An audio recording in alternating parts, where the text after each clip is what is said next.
It's Power 106, Brown Bag Mornings. Buenos dias. Good morning to you. I'm Letty, and it's my distinct honor and pleasure to welcome Sean Daly. And I just know you as Ant, but it's your aunt. Atmosphere. I told them right before you guys stepped in here that a long time ago when I was barely learning how to do radio and I was doing overnights and weekends driving from LA to Palm Springs, I would be bumping nothing but you two. And I would dream that one day I would be on Power 106 interviewing you. And I told him, this is that moment. So if it's awkward, if it's weird, it's because there's literally someone in their little brain thinking like, is this even real right now? And I also told them not to fuck it up. Okay? She did. She warned fuck this up for me. She did. Yeah. Okay. I'm gonna lean in and just help make it even more awkward and weird. Let's do it. I'm gonna take these cues. Let's go. Let's go. Okay, so Gestures is out now, the new album, and I was blessed to be a part of the music video for Grateful. You were Incredible. blessed. We were blessed. No, Sean.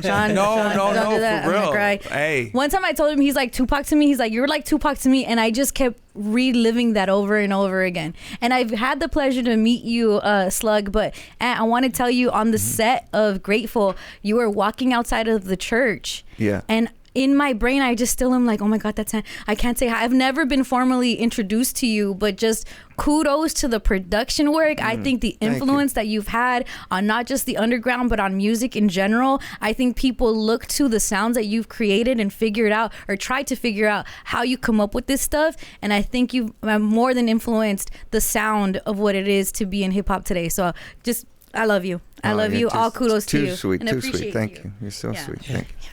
That's amazing. Those are my questions. Anybody else? Can we go now? Yeah, you can. I just always wanted the opportunity to do this. You know what I'm saying? Yeah. Often we come from like the life that is like the underground, and like I met my friend Maximo at was it a Rock the Bells? Yeah, paid dues. At a paid dues. Me and Angie connected because she's also a fan. She does graphics, and she's flipped like your guys like faces and stuff like that. Like just done graphics in honor of you guys.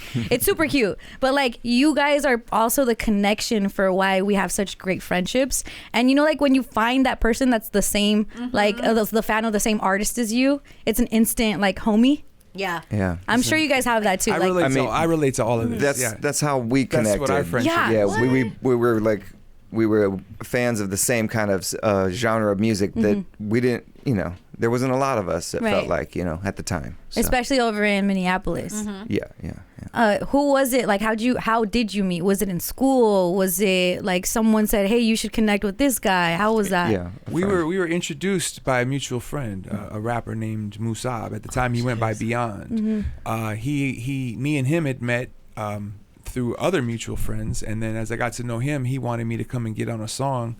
And so I went to his producer's house, and his producer was Anthony. And I watched the way they worked, and I was like, oh, I want to get beats from this guy too. You know what I mean? Because at the time he was making beats for lots of rappers, I mean, he still kind of does. You know what I'm saying? It's like because people place him into Atmosphere. Right.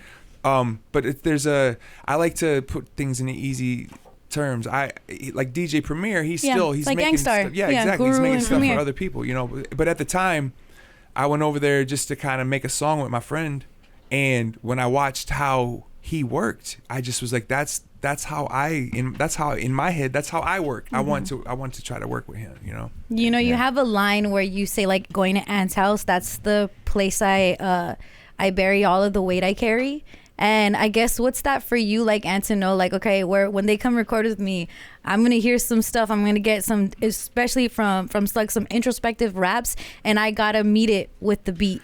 We don't do it quite like that anymore. But like when we were more heavily at my house with the writing, and it's been like 10 years since that process. But back then, I didn't trip on it too much because we would always just talk, we just freely talk. So when it comes out in the music, it was never too shocking. Every now and then maybe, you know what I mean? Something like yesterday, we talked about it as he told me the story before he wrote it. Like what the end, like the twist at the end was going to be. Because he was like, man, I'm having this craziest thing happening to me. And I was like, and every day he would start with a story like that. And he just was like, man, I just feel like I see my dad everywhere. And he had recently passed. So that's how that song came about. And the music was just kind of in the background. I used to just skip through stuff, and so I skipped through, and that joint in specific at the time just kind of came on, and that was the mood of the conversation, and that's how we used to do songs back then. How did you build your studio in your house, or what was it that's like, hey, we can't be playing studio time, it's got to be at home, or what was that, I guess, for you? My initial goal was I just needed a demo station. That's all I really wanted to do. I just needed to get a good idea of what my songs would be before I went into the studio back then.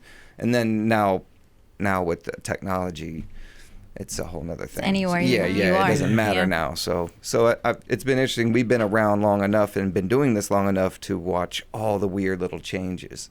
And I've liked the entire trip, you know what I mean? Of course. And we've been here for it. The albums have different meanings. They take on different lives of their own. They have different fanships even their own. You're going to have someone that's like, you know what, I live and die by God Loves Ugly. Like I'm here for Seven's Travels, even the new stuff, like When Life Gives You Lemons and all of that, even Gestures gets that, like, and people are so involved and carry you on the same pedestal I do.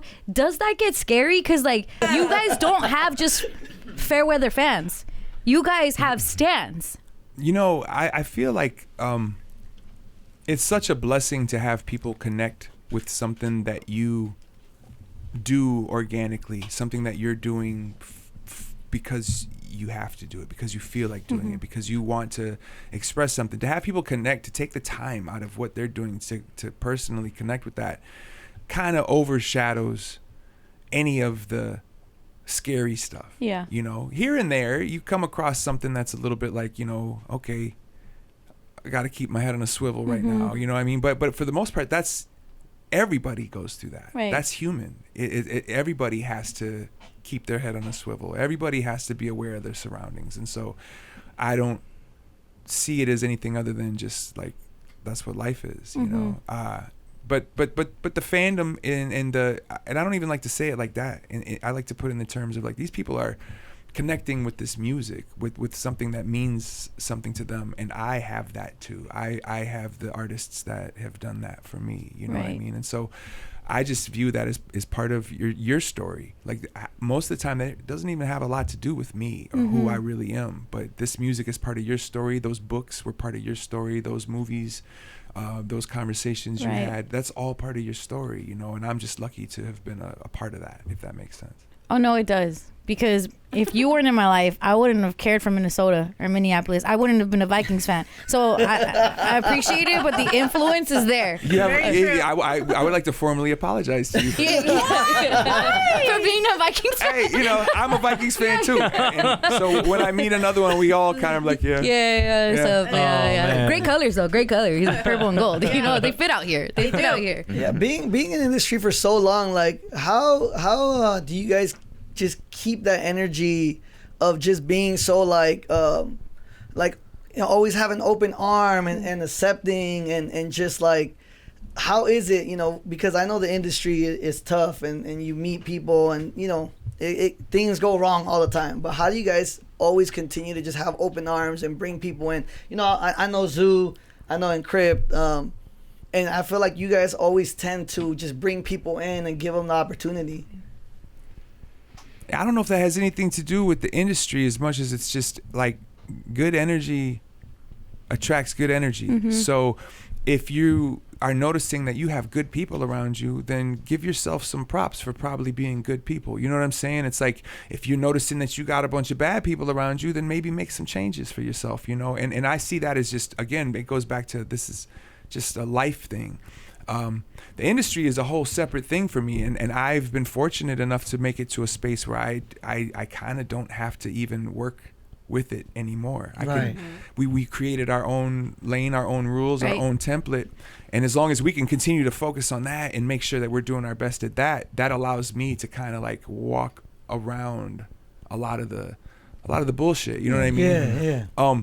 But with that said, I do think that there's something about the fact that I've had the the fortune to be with this person, to be with the people that I'm surrounded by back home, and to be in the circles that I'm in outside of home, I have to believe that I'm doing something right. Right. You know, because otherwise, how am I so blessed to be surrounded by these kind of people, you know? Yeah, no, and it's crazy because I have like the first time I met you, actually, it was at the Target Center for Rhyme Series 20, and I went with Murs, and Slug, you actually were like, hey bro, if you want to be in my green room, like put your stuff right here. And when I walked in, your parents were there. Yeah. And I was just like, for the first time meeting you, I'm like, he just put me in the room with his parents. Like, and to me, that just like solidified like that energy through music, that me finding your music and supporting you guys. And that moment right there was like, this makes sense. He's always like, down to help a Mexican out. Look at Slug. Are you Mexican, bro?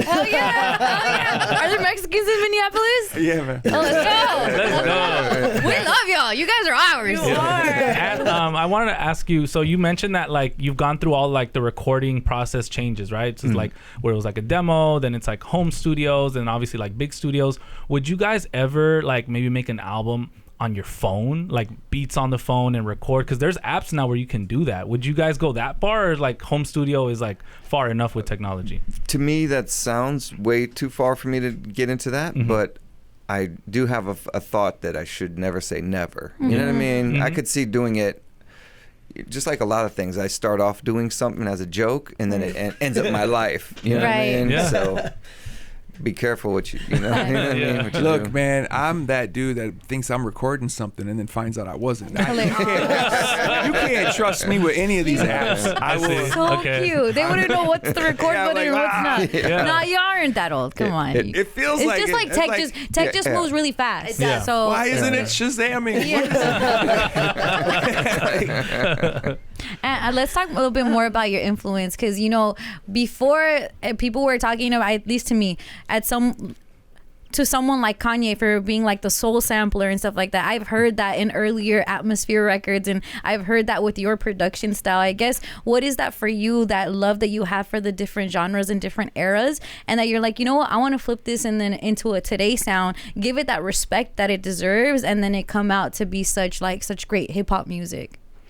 I think it all just stems from, like, most of everything about me just stems from my parents, and my dad in specific, with music that he was into. So he was into funk and soul and all that. So that I just grew up in that environment. Yeah. So and obviously when hip hop came to be and became more and more in my world, that's when you just start doing what you're hearing and feeling from.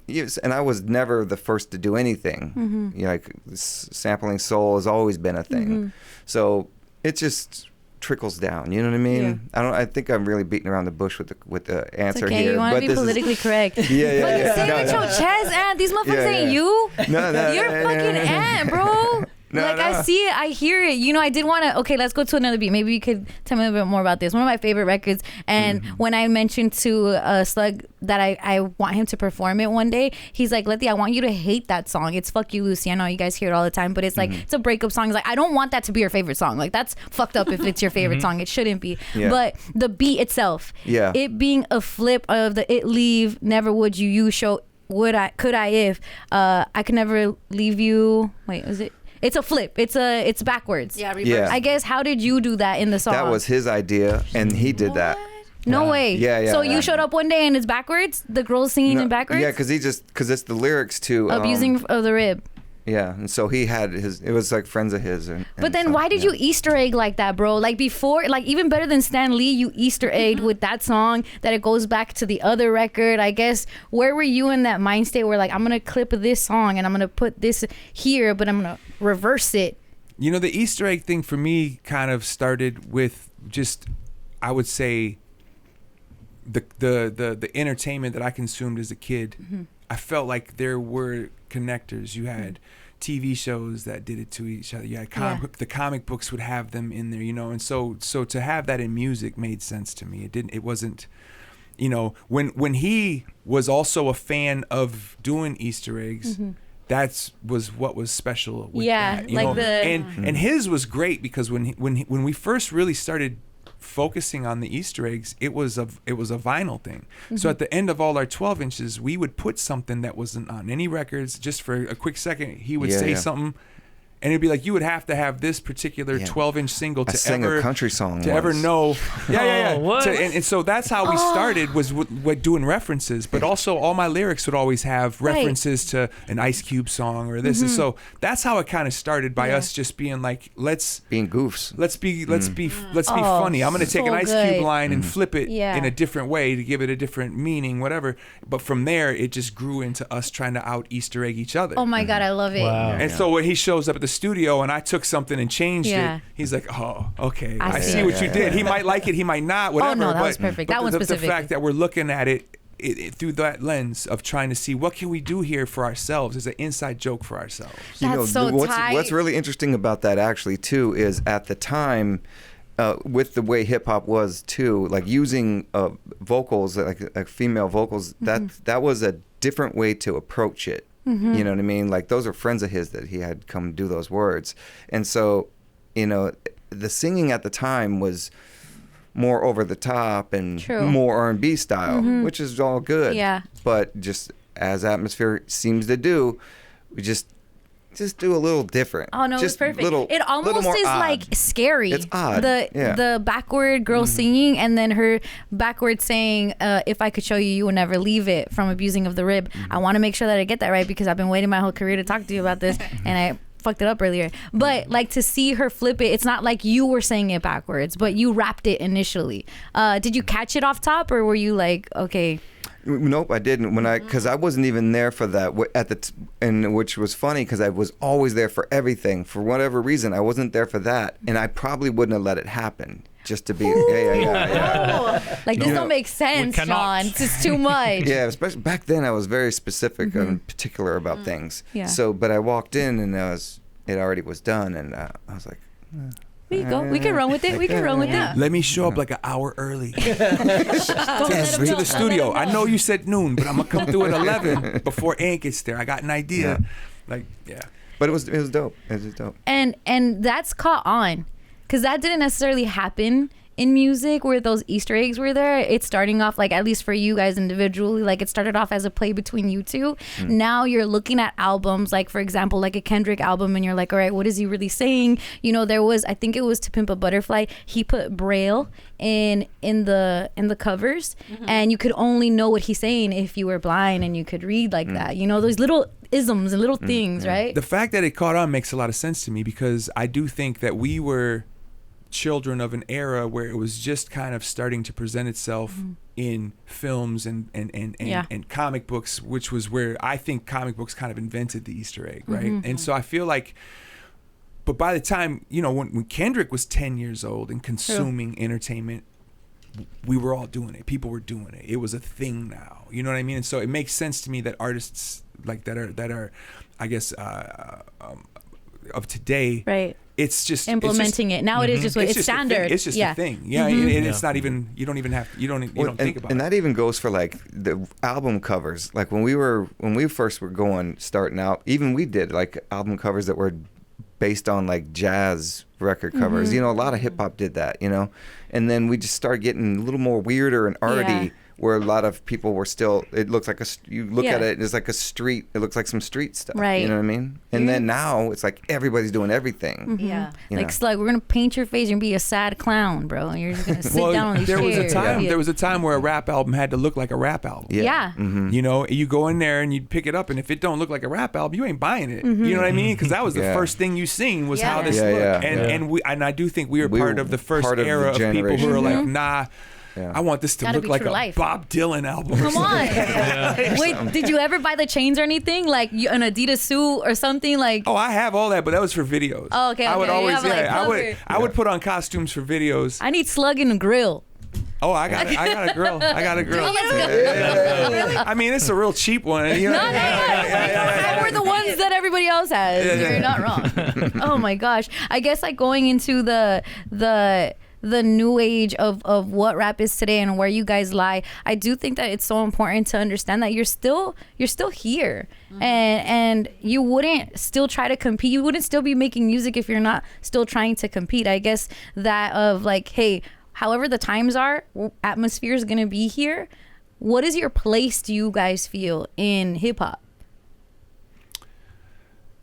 I guess I would put us in a category at this stage of what people consider to be legacy acts, except for the fact that we still drop a new project every year. Yeah. And so I'm not really sure what that makes us in the eyes of the overall movement or in the eyes of the industry. But I do know that with the people that we have connected with, it's a dependable relationship between us and them, you know, where it's like, hey, we're going to come through. If you want to come out and party, we're going to stop by. And if not, cool, we'll be back next year. And you know that. You know we'll be back. So if you can't make it out, it's okay. We're good. You know what I mean? But also we're going to keep putting out records because that is what we love to do. And, you know, and I'm not under any illusion that we're gonna compete in the market, you know, with a Tyler, the Creator, or with a you know, with the people that are like really moving now. You know what I mean?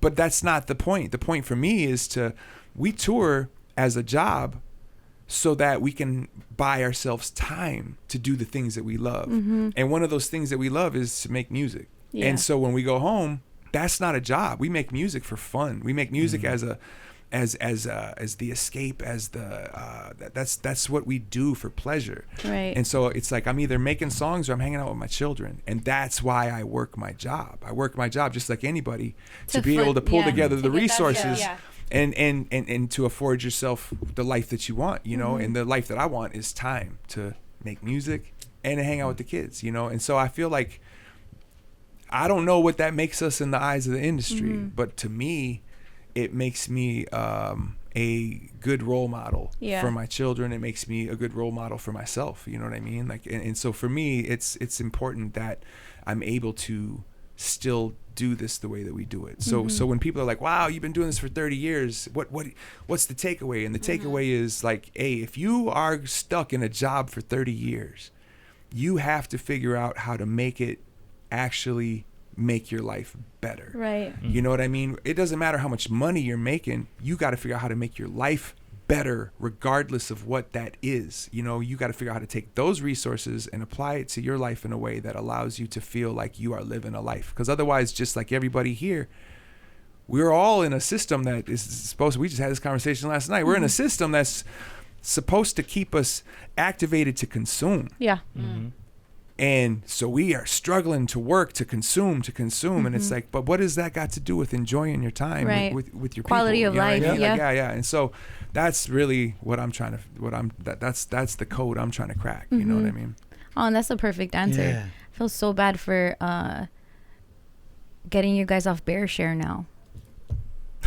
I don't even know what that means. Illegally downloading. Illegally downloading. Oh, whatever. Okay, hold on. It was streaming before streaming. All right, that's how me and a lot of people got up on y'all. Listen, but that connection that was made downloading us. We never complained about that. We never complained about that because it was still a real connection. Yeah. You know what I'm saying? So no matter how you cut it, the energy given to us is what put us into the positions we're in, and we love these positions, you know. There's one of the files I downloaded, there's a girl that's saying like, if you download this illegally, may 100 maggots like go over your corpse or whatever. Like there was that one, and I felt so guilty. I felt like, wow, I really did bad in my life. But I needed to hear your guys' music, because once you hear one, then you're like, oh, what more do they have? What else do they have? Yeah. And for a lot of us, like, that's how we peeped it. I'm sorry. May the fleas of 1,000 camels infest your armpits. Oh, that's what it said. God. Like, if you're downloading. Cool. You know what it was? That was actually the press copy of God Loves Ugly. Oh my God. And so what we did is there was probably, this is crazy. So we laid that sentence on top of it over and over. My friend Janessa said that. And so it'll show up at least once a song as a watermark on top of the song.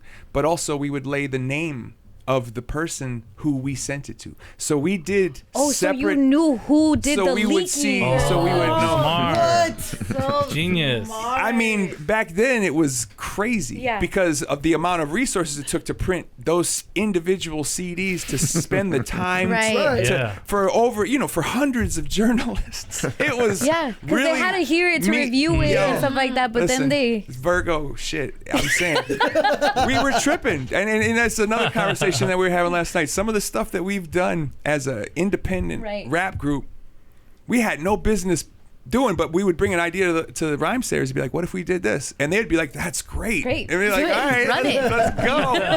Like, the fact that they've supported us through all of our harebrained ideas is beautiful. You know what I mean? Like, it's like, it's very rare that they've turned to me and been like, no. Because I think they go, okay, look, if this fails, it's kind of on you. Right. So we'll free your hands to figure it out. You know what I mean? And it's fails. It does. Yeah. But when it doesn't, when it hits, it's beautiful. They're genius. It's I cannot believe that happened. That's great. really. And whoever the fuck leaked that, I hope you guys found out. What would you do if you were to find out? Oh, it wasn't hard to find out.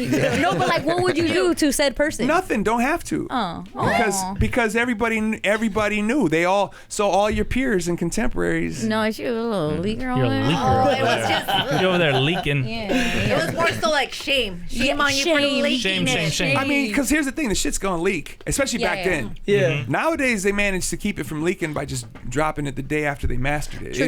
You know what I mean? It's like, but back then, leaking was a real issue. But for us, it wasn't. That's the best part. It don't matter. It's just like we live in a van. It doesn't matter if this shit leaks. And I'm sure they would go to the shows and everything anyway. Yeah, like that's buy they merch. spend in another way. But you did have artists losing millions to leaking. We were not one of those artists. But we wanted to play the funny game. You know what I mean? We wanted, because we've been trolling these fools for so long. You know what I'm saying? Like that, it became part of the art form. Yeah. You know, I don't like using the word trolling because it's got such a negative connotation. Right. So I say we've been pranking, or we've been April fooling. We've been doing these little jokes inside. You know, no harm, no foul. But we've been cracking jokes with this the whole time because that's part of what made it fun. Yeah. Sean, you have smaller children, but you also have an older child, no? That's what Little Man was about.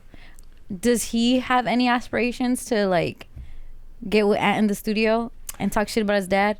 Not that I'm aware of. Okay. But you never know what's gonna happen. Would that be it? Like, I guess, would that be the legacy? The funny thing is, I heard Anthony say this once about giving advice, or I would not ever push a kid into doing this. If this is what you end up doing against the odds, right, that's when it's real. But if I push you into it, then what happens when you decide that I don't know nothing, because someday that's coming, and then now are you going to look at this and be like, oh, and that's another thing that I don't want to do because my dad was trying to make me do that. You know what I mean? And so it's like, because this is, the term that you used was heartbreaking. Like, you go through a lot of heartbreak as an artist, and I wouldn't wish that on anybody except the people who really mean it. And if you really mean it, then come get this heartbreak. You know what I'm saying? Like, come feel this. But, toxic relationship. Yep. It's funny because like you guys have bars and you're clearly talking about rapping, and then I would put it to radio. Like you would say like talking over beats is the only time I feel complete, and I would rap that and I'd be like, yeah, because right here, you know. So you don't know how many, I guess, other job occupations other people have had that your music has been like the theme to. I'm sure people come up to you and be like, yeah, because of you I'm a doctor, because of you I'm an OBGYN. Because all kinds, because of you I right, Anthony? I was right there. And then all of a sudden I was whoa. I do paps because of you. But yeah, I guess it just reaches beyond even like the music sphere, and it's just the listener and what they make with your music ultimately. You know what's funny about that is I just thought of this thing where we've been around so long sometimes, I think, where this someone came to me one time like 10, 15 years ago, and the exact words the guy said to me was, yo, Ant, man, you used to be the shit back in the day. And it was like, I was barely anywhere. Right. You know what I mean? And I didn't look at it as a bad thing whatsoever. I really did embrace it. That's why I'm telling it now, because it's hilarious to me, because I'm still going and we're still around, and you know what I mean? That's, I don't know, it's amazing to me. It's still happening. Anthony, I want you to know that I never knew what your voice sounded like, and like I had different voices, I had different demeanors. Like, do you ever feel like I can't be the only one that feels like, oh my God, I don't know if I can talk to him? Because look at that face. Oh, look in the picture. Like, mean mug. Like I know Slug has the same face, but just Slug looks. I can go say hi to that guy. He has a Oregon Trail trailer on his shirt. You feel like you're just intimidating. You're intimidating at. Yeah, that's what it is. Have you always got that? Yeah. I've always had that. Yep. What is it? Is it just just your face? Yeah, it's just how it is. Yep. But you're so but cool. he's but I'm actually I'm probably thinking right now that I don't really want to be here. I don't know where that's. It looks like a cold place. I have to take a photo. Yo, that Oregon Trail hoodie, shout out. That's a band called Dead Pioneers. That's a Indian punk band, a Native American punk band, and they. Oh my God. They're the shit. So shout out. To Okay, them. sorry if Oregon Trail was insensitive. No, you're good. Stop. No, it might be. I don't know. Yeah, I'm not saying it might be. bit. Did you ever play the game? I didn't, but I'm familiar with it because of a movie or something. Was it in? No, it was in the computer games. Yeah. You died by being bit by a snake. It was pretty tight. Wait, is that the one where you could like die from a? Yeah, crossing the river. You're supposed to shoot buffalo. I thought there was one where you died from like your poop. What? Yeah. That does happen. In that movie or in that In the game? In that game, yeah, like you died of dysentery or something like. Is that the word? Dysentery. Dysentery. Yeah. Or That's when you die of poop? Bro, I don't know, man. You can't poop. I'm not an OBGYN. That's a bar, bro. When I die, it's gonna be of dysentery because I'm the shit. Like I died of being the shit. I think J. Cole. That's why I don't rap. I think J. Cole said that one already. Stop. All right. You've had J. Cole on Soundset, no? Yeah. Yeah, I guess what's like there where you guys do have your own lane in your own like corner of the universe that is hip hop. The hip hop heads and the guys in the like quote unquote like the Tylers or the Coles, Kendricks, Nips, they all like understand that you guys laid a groundwork like of the independent scene. You know, I think a lot of times people think underground and independent may be the same thing, and I guess with you guys and what you did with independent is like we're independent and we want to be. Other people have to be independent because no one's signing them. You guys have had offers on the table, but you like are like, no, this is us because this is what we want to be. Yeah, but to be fair, when we started, it was because we had to be. We were independent because we didn't have a choice. You know, it was like nobody was trying to hear a demo from Minneapolis. You know what I mean? And so we didn't have a choice. If at 19 you would have offered me a record deal, I probably would have took it. But at 25, when my friends were like, let's just put out our own records, I was like, let's do this. Let's just do it ourselves. Exactly. Right. You know, and from there, it grew into a culture for us, a movement, an identity, you know. And to be fair, that identity was very marketable to a lot of kids that also wanted to be like, fuck the system. You know what I'm saying? And so it's like, all that's not lost on me. You know what I mean? And so I don't like it. I don't like it when it feels like I'm being given props for doing something that actually felt like, oh, this is the thing to do. It wasn't just like I was like, yo, I don't want nothing from nobody. It was more like, yo, I think this is the smartest thing to do. And that's, you know what I mean? And so really, I'm just doing what anybody else might have given those choices in that position. You know what I mean? Now, when it came time to say no to labels, that's because at that point we had seen there's something here. And I would rather bet on myself than bet on somebody else's. I don't want to have to turn to nobody and be like, you ruined my career. Ever. I don't want to look at another person and be like, I gave you the power to ruin my life. If my life's gonna be ruined, I want to be the one that ruins it. I want to be the one in charge of messing it up. You know what I mean? And that's how I seen it. You know it. So it's not like I was. Because I couldn't see the future. I didn't know if this was going to work. I just knew that I, at my age, had already had a string of horrible bosses, and I didn't want more of that. If I'm going to have horrible bosses, it's because it's not going to be because of my art. It's going to be because I'm going to have to, you know, work for this fucking old ass white dude. Right. You know what I mean? Like when I went on the road with J. Cole as like a social media correspondent before it was a thing. Like it was just to cover his album rollout for 2014 Forest Hills Drive, which is an incredible album that he has. And we were talking about you specifically. I don't think he had done Soundset at that time.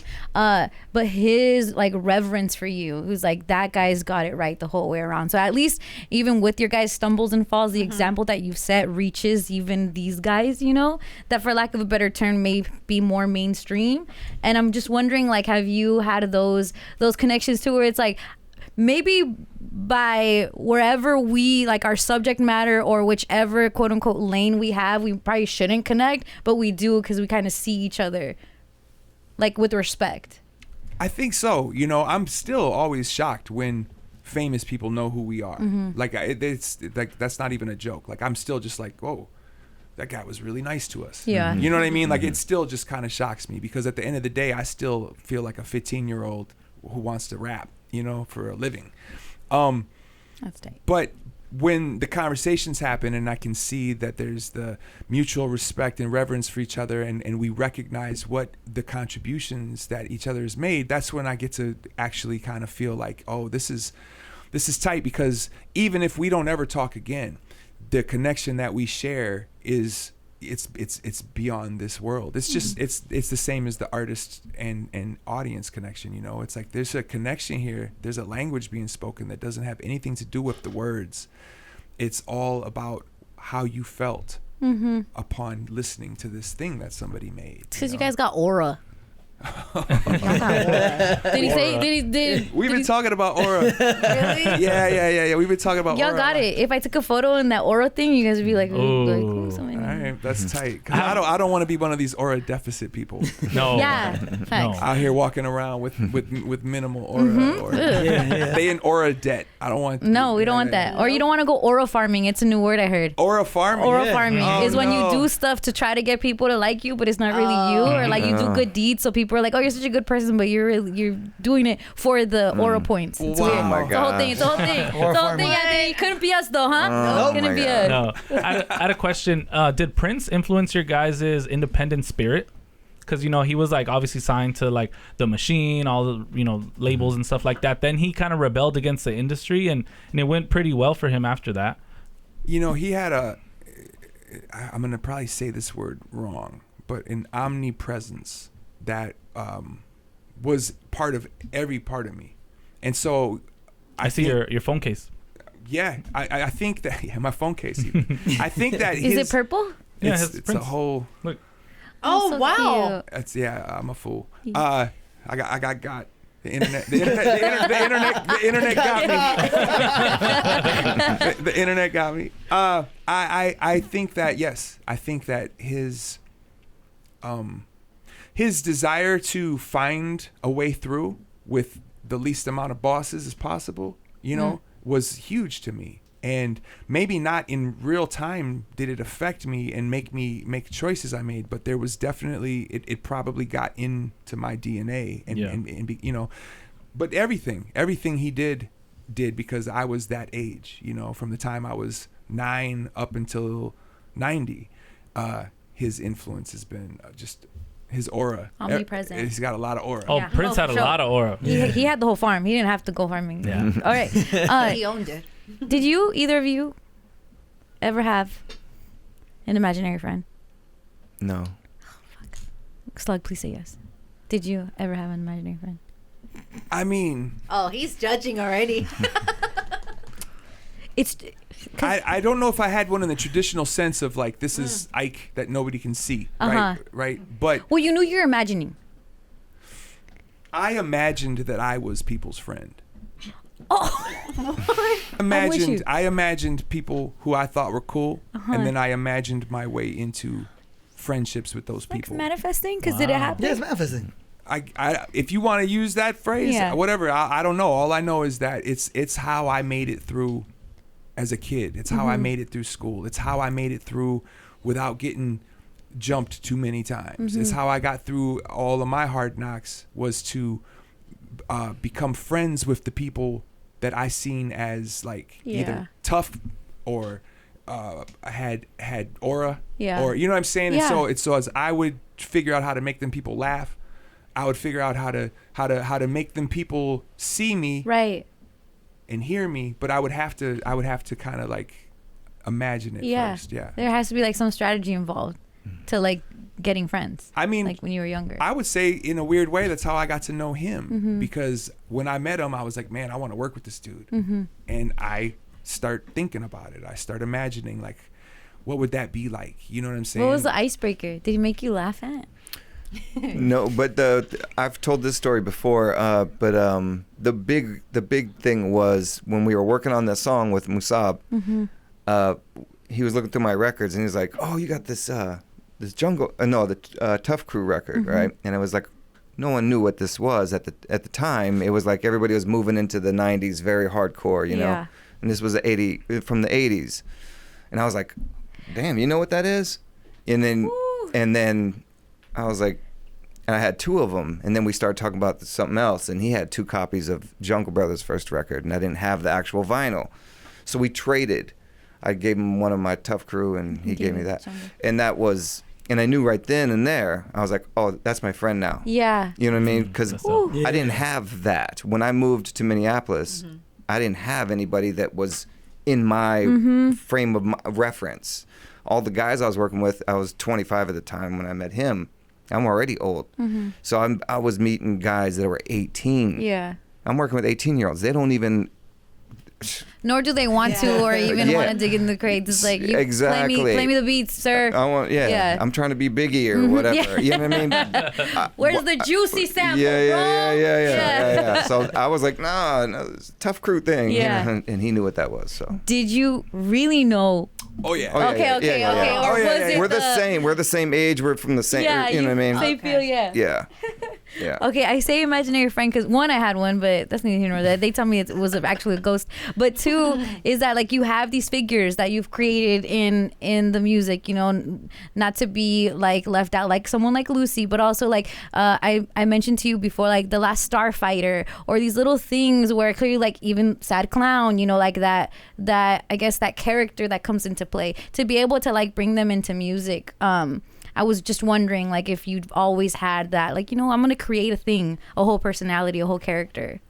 I definitely have put effort and work into creating these storylines that I can use to narrate my ideas. So a character like Lucy or the Sad Clown are not necessarily important as an individual character, but what's important are the stories that they go through, because that's a way, that's an ability to tell that story without having to have it sound as autobiographical as it actually might be. You know, it's a way to take the pressure off of my shoulders and put it on something else. You know, early on, weirdly, I wrote a song about my parents passing away and me living with my uncle. And then at night, I would go out and kill cows to deal with the pain of my parents passing away. It was a song called Nothing But Sunshine. And immediately within like a year, I was meeting people at shows who were disappointed that my parents weren't dead. And that's when I was like, oh, that's right. This is some keep it real shit. If you rhyme about it, it has to be real life. So that's when I was like, all right, I got to start figuring out a way to tell stories, to express thoughts and opinions and real valid points without people holding it against me that it's not an autobiographical story. You know, even though the concept might be autobiographical or what I'm trying to get across, you know, like the point of that song in particular was, A, you had a rough childhood, it doesn't give you an excuse to be a piece of shit. You know what I'm saying? And so it's like, that's the point of the story, but people focused on the details. And then I was hearing from people that were like, what do you mean? What do you mean they're still alive? What? You know, and it's just like, you know, so I was able to do that and then still tell real, true autobiographical stories by just making sure now I'm implying me. I did say me, that means me. You know, even though Lucy is me. Yeah. Even though the Sad Clown is me. Even all these things are just different parts of my schizophrenia. You know what I'm saying? It's like, but I just was just learning how to tell stories better. Really, all this has been one long middle school creative writing class for me. You know what I'm saying? Incredibly done. What do you got against cows, though? What do the cows do? Man, fuck the cows. He got beef with cows. The fact that there's even cows out there to kill is pretty crazy. Right. I have a question. When did you know, like, Los Angeles was one of those cities that was like, that had your guys back? Because I know even when you guys announced tours, And sometimes you leave Los Angeles out for like the second leg. People are like in the comments like, what about LA? Like, when did you know LA was one of those cities that was here for atmosphere? It became one of my favorite cities early. Me and Idea and Abilities played a show at UCLA outside. And I think that show actually floats on the internet to this day. You could still find it. And it's funny because I reviewed it and was like, well, it's not as great as in my head. So I don't like YouTube. It was for I would the rather time. Yeah, just it was hold my in the memory. Yeah. But the people who were gathering to watch us, who had never even heard of us, but were there and open-minded to listening to what we were doing, I was just like, what is this, you know? And slowly I learned that pretty much everything west of the mountains is kind of like that. Like, people had open minds. People related to us similar to how they did in my own city. You know what I mean? And so I knew that I loved it out here from that point on, you know. And then I would just lean into that. So when we would have events, or when I would come out to other people's events, I would just come out here on some like, I'm here, let's party. You know what I mean? And that was just, it was a very special part of my trajectory is Los Angeles, because it gave me a lot of confidence. It showed me that, you know, if you find that way in, man, people will hear you. People will listen. They'll take a minute to listen. They're not just, you know, trying to avoid you and walk around you, you know. No, it's tight. I saw you guys at, I believe it was the Wiltern. What's one that has Denny's around the corner? Is it Wiltern or is it Palladium? Wiltern. Yeah. And you guys were eating at Denny's, and then the whole line was waiting, and then you make a point to talk to the people in line and say what's up, and you know, like, we'll do live shows. We've done a live show at the Wiltern, no? Yeah. We do live shows, and it's like, hey, let's make it a point to go talk to people, to go say what's up. Oddly, not everyone does that. It's like, tell me when I'm going on, I'll like get in the back and then go to the green room and then go straight to the stage. That doesn't go unnoticed, and that's the things that are forever. And I think that's why people hold you so strongly in their brains and their hearts. Is like, you can't recreate that Aunt gave you a high five in line before the show. You know what I'm saying? No one else can I guess come in place of that. So I guess just your fan experience, top tier, besides the show experience. I don't know, you had us doing the Hammer one time at Aaron Style Festival. I don't know what the Hammer was for, but it was like, we're building. And then it was one of my first dates with my husband, actually, and he's not an Atmosphere fan, and he's like, Letty, I don't want to kill myself. And I was like, I don't give a fuck, do you want to marry me, yes or no? Do the Hammer. And then it was like, so what you had to do. You know what I'm saying? Anyway, I don't know. Your fans are cool. Your shows are cool. Your fans are cool. We're all cool. Yo, you got loud. I did. I'm sorry. No. I was like, I did not see that coming. It was almost a breakup. It was almost a breakup. And he's a Packers fan. As a Vikings fan. Had to do it. Sorry. Let's fight. Let's fight. Do you guys still, you know how like, okay, well, this album is called Gestures with the J, like just like, I got it. I see what you did there. Is it always that? Have you felt like as you've grown up, you're like, I don't know, like I'm still a clown, or like, wow, like nothing is funny anymore. Like at one point, are you gonna be grumpy old men, or are you there? I mean, I've been a grumpy old man since I was a kid. But that's. I mean, you check any class clown, and on the flip side, the duality is that they're also, you know, a curmudgeon-y, or whatever the word you would put there. Never heard that word in my life, but I would like to know it. Okay, it's a cool word. It's a grumpy old man, basically. He's a curmudgeon. Yeah. Call somebody that. Cute. It doesn't rhyme with a lot, but right. It's fun to try. But that's just part of it. That's where the dad jokes come from. That's where the puns and the goofy little phrases come from. You know, it's like, because I think most people who see themselves as funny are also kind of sad. Yeah. Yeah. You know, that's true. Yeah, I'm trying not to cry. I'm trying to go to the laughter, and then you just bring me back right here. There's parts in your albums where you bring in fan audio, or you bring in like moments in shows, like if you're not smiling, you're ugly, or like I love all my fans and I respect all my fans, and they're like, yeah, you're like, shut the fuck up. Like it's those cool little moments. Is that a you decision, Slug? Is that a you decision at being on the production side? Like this show audio has got to be on here. It's both, you know. Yeah, give and take kind of thing.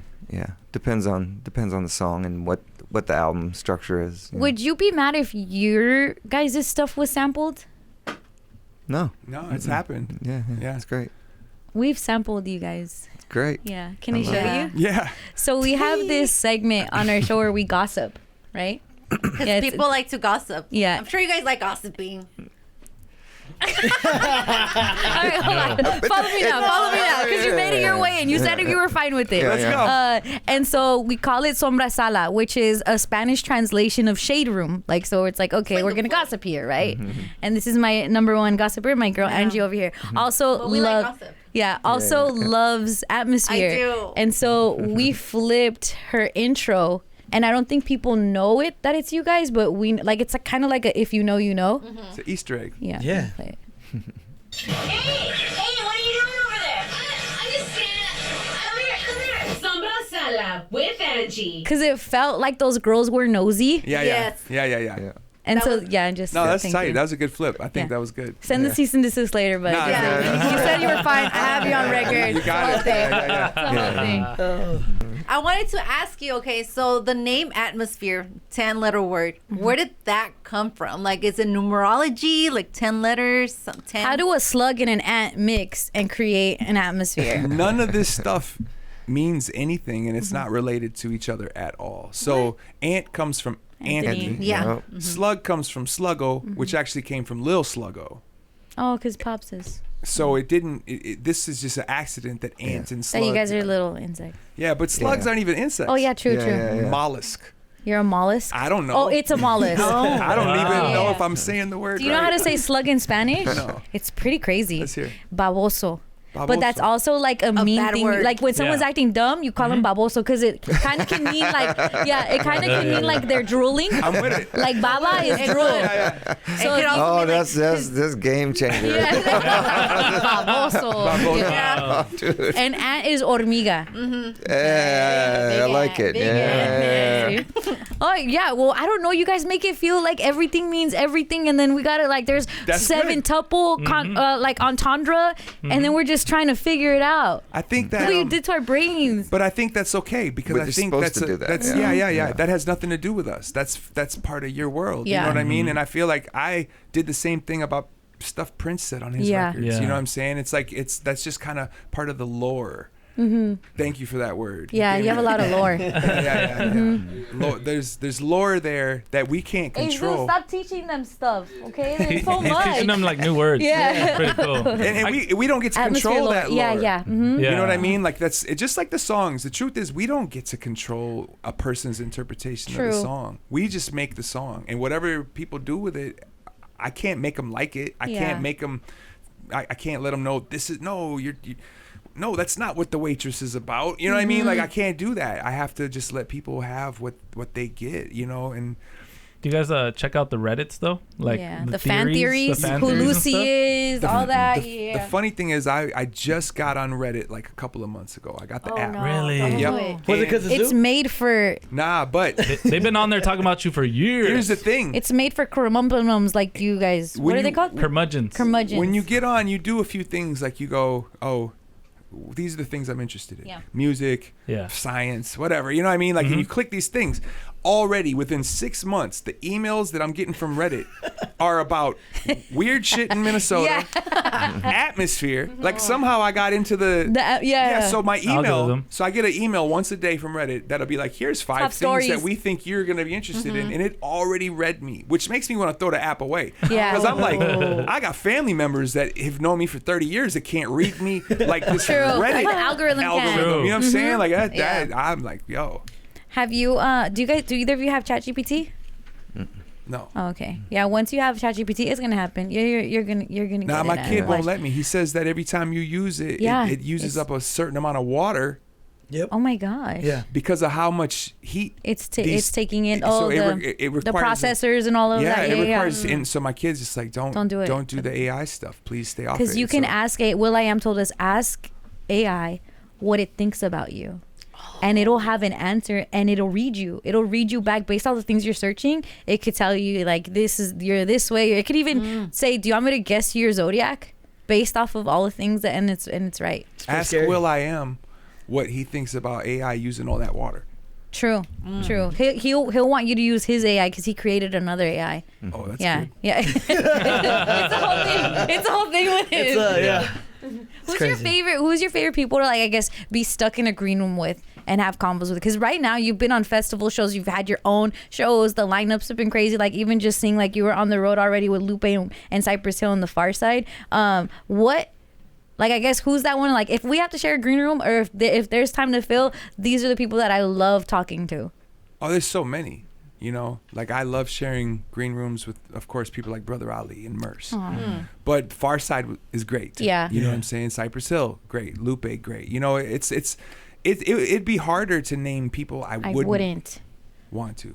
You know, so if we are it would be more if we're ready to narrowed start down. the gossip part of the program, Sombra Sala. Yeah, who double dips the ranch in like the when you have wings? Because it's my germs. This is my stuff. I seen that you've been getting into photography. I don't know if this is from the past too. I know you were around, you know, Zoo and Crib, Evidence, Van. And I see now you carry a camera and you shoot. You know, what got you into that? Well, I picked the point and shoot back up because one of my kids started shooting. And so awesome.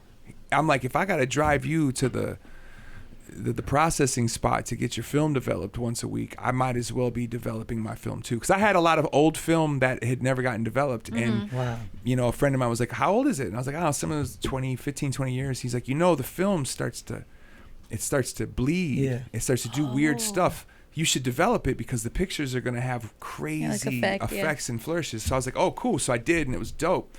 And then it just got me, because then I'm like doing that, and I'm like, well, I do have, like, I got a drawer full of cameras. You know what I'm saying? And so I was just like, let me just grab this point and shoot. And then it was like, let me take a second one for black and white. So I got one of each. And then I was like, let me take this one because this one does this really crazy, you know what I mean? So now I'm running around the country with 3 cameras in my bag again. Like, what? Why? Because it's not me. I'm doing it for the kid. You know what I mean? But I was doing it to reconnect with the kid, but I'm just having fun with it again. John doesn't know, but one time I was really hungover sitting next to him at Sunset. And you kissed him. And he was like talking to me and like, hey man, you feeling all right? You want water? And I was like, in my brain, I was dying. And I was trying to hold it together. I was like, oh my God. He does photography. I wish he took a portrait of that. Yeah, but it was a great experience. I was dying, but you made it though. I made it. Yeah. Look at him. He made it through that hangover. People talk about like DJ Quick is an incredible genius producer, and I think these little things in songs that are kind of like tricks, but they can go over people's heads. So like in Pitching on a Party, where he's like, somebody's about to like unplug this whole system out, and then he actually unplugs it in the record, you know, or like something cool like Ali did for Kendrick Lamar, where in Sing About Me, it's like a girl saying like, I'll never fade away on that, and then like it fades out and it comes back in. Like those little producer tricks, do they still get you to like, I'm looking at a song, but like, what can I add that umps it up, or like your own personal type of Easter egg? Yeah, all the time. Yeah, that's happened all the time. And there's nothing in specific I can think of right away, but there's always something. Every song I've ever done, I'm always thinking of how can I. My big thing too is how do I end a song? I'll never fade anything. That is normal nowadays, but so it just ends cold. But yeah, I'll end if you listen to my anything I've ever done. Record, it's gonna end a certain way, you know, and that is normal now, but it wasn't that normal in the 90s. Yeah, you know what I mean. And everything I do, and so there's little things like that. You know what I mean. There's a record I think you crash. You're in the car with the girl and you guys crashed. Like it was a fan and she like met you and all that. And you guys ran a red light and you crashed and then it ended. Like there's like these little cinematic things too. I think in Lindale Avenue User's Manual, like you don't finish that song entirely. There's like all these things that I'm like, oh, this is so cool. I just wish I knew them. And that's it. There's no question. I just want you to know that I know. I just want you to know that I peeped and I appreciate it. If you did it for anybody, it was just received. Okay? All right. Well, I was always wondering if it works. Look, it worked. Right here, we're waiting to tell you. Slug, and thank you guys so much for coming by. Before you go, yes, new music, grateful. I need to talk to you about that because it was super cool, like the flip on like us being a super church type of pastor and like taking people for everything that they got with their belief in their faith. You know, there can be like that gift and the curse, but it does bring a valid question that I've had with people that like when it comes to big churches and pastors that have a lot of money. I kind of come from the thought like maybe they should be the ones that are really rich. It's a weird thought, But I know people are like all criticize like pastors that like have hella bread, like they're living in a Bugatti, right? Or like mega churches. But I'm like, hey, like if we're basing things off of like, I don't know, being good people, shouldn't pastors be like the richest people? I'm not sure, because I'm still kind of figuring out how I feel about the concept of rich anyway, But one thing that I did think of after making that video that you blessed us to be in, it's an honor, is that I've always considered the victims in that scenario, the people who are giving all their money to the church and how they're being manipulated. And I started actually thinking about like, well, wait though.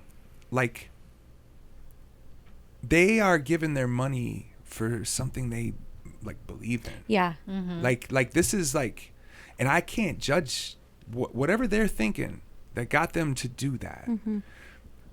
That they're putting it in between them and their money. That's kind of weirdly beautiful. Because they do receive something back. Your money is less important to you than this belief. And I feel like we could use more of that. True. Now, that doesn't mean I'm saying we could use more people being manipulated. Right. Yeah, but don't just take advantage of that. Right, but but understanding. the idea of feeling like, hey, I want this, and I have this resource, I'm going to give it. How, what if it was your time and your sweat? Like, you're giving a resource to helping build the church, if you're working on the church, whatever. The point is, like, whatever you're giving up to reach that space that you believe you're going to reach, that is actually kind of beautiful. So I'm starting to like really see some of this stuff through a different lens, all because of that video, which is weird, because prior to that video I did think of it as like, oh man, these pastors suck for doing this, and that was kind of the point of the video. Even it was a great video. But thank you. But now in hindsight I'm like, oh, you know what, I don't think that I in any way whatsoever look down upon the idea of separating yourself from your bread for something that is more important to you than that bread, Right. Yeah. That's what you guys are to people. I'll give you guys my money. Do you want it? No, but like that's the exchange. You thought about it. That's the exchange for what? Like, I received something from listening to you guys. Do you get me? Like, yeah, but exchange. I think you also you are very generous with what you give to us. You have shined. You've been putting a light on us for a long time. Everywhere you go. Yeah. And people will say to me, do you know Letty? She fucking loves you. You know what I'm saying? And so I know that as long as you and others just take us with you where you go, like literally. I'll take you with me. It's like I how could I, like, that's bigger than anything. Yeah. You know what I mean? Like, and that's not on some like, no. Murder me, money doesn't matter. But more so like, but what really matters here, that exchange of energy, of positivity, of love. I think we're going to see in the very near future that is actually the one thing that might offer us all some salvation here. That part. Yeah. Let's go. Okay. I'm going to put the beat of Fuck You, Lucy. Okay. Okay. Are you going to rap the lyrics? I got your backups. If you don't rap, I'll rap. Oh. I know the words. Let's go. Oh. Okay, I don't really have the beat. Oh. So a cappella, I just want to see what your answer would be. No music. Well, this is how we'll end out. We'll end out strong. If I had to go solo, I'll go solo. Wait, what do you... I'm gonna rap. Just so I fully because sometimes you guys do this. You guys ask people to go on stage and like they rap your song. I hear what you're saying. I just want to make sure I do not disappoint you in this moment. So what is it exactly? She says that she still wants a friendship. She can't live her life without me as a friend. I can't figure out why I give a damn to what she wants. I don't understand the now before the then. Most of the garbage I write that these people seem to like is about you and how I let you infect my life. And if they got to know you, I doubt that they would see it. They wonder why I showed you how you could leave it. A friend in Chicago said that I should stay persistent. If I stick around, I'm bound to break resistance. Fuck you, Lucy, for defining my existence. Fuck you and your differences. Ever since I was a young lad with a part-time dad, it was hard to find happiness inside of what I had. I studied my mother. I digested her pain. I vowed no woman on my birth would have to walk the same trouble like spoon across this cake batter.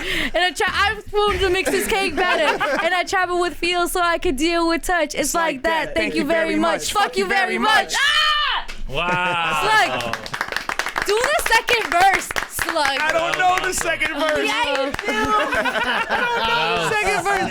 Amazing. That was so fire. That was so fire. I could do the third verse. No, we're still here. Yeah. The third verse is like something about the truck. Does it start with the truck? Sound mad? I guess I'm a little pissed. Yeah, Every go. action has a point. 5 points make a fist. You close it, swing it. It hurts when it hits, and the truth is like a biatch.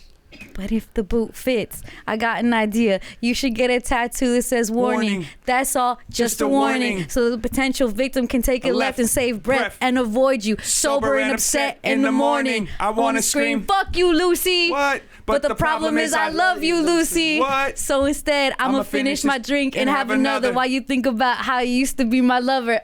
Let's fucking go. Leave, never would you. You sure could I if Slug and Los quiero mucho. We love you guys so much here on Brown Bag. Thank you so much for coming through. Come through again. Just come say what's up. Yeah, hey, like what'd you say? Like your made carcasses on your armpits. What'd you say on the for the bootlegging thing? I said, oh no, the sad clown's back. Chilling this morning with the brown bag. Every song of my life is like a soundtrack. I'm trying to get found, but I ain't found yet.